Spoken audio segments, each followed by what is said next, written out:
Hi everyone.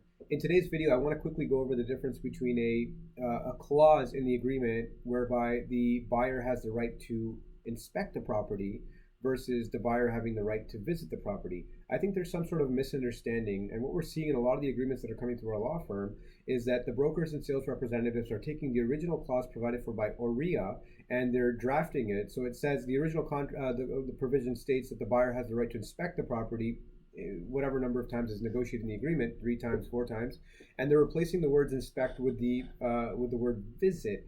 And I think people are under the impression that this makes a difference. It doesn't. Legally speaking, the buyer has the right to visit the property before closing to ensure that the property is in a similar state as to when they agreed to purchase it originally.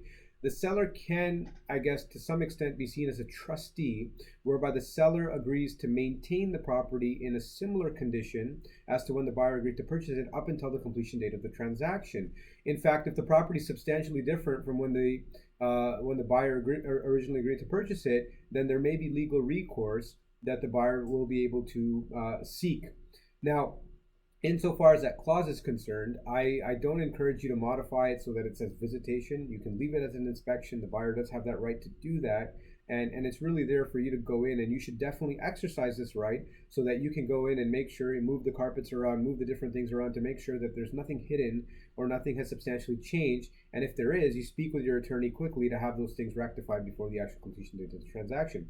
Now, I hope this video helps. I'll be doing a subsequent video on caveat emptor or buyer beware and what you should be doing as a buyer in terms of inspection. And also I'll be addressing in that video what the sellers are legally obligated to disclose when it comes to things that may be hidden or wrong with the property to the purchaser. Happy buying and selling. We'll see you again later.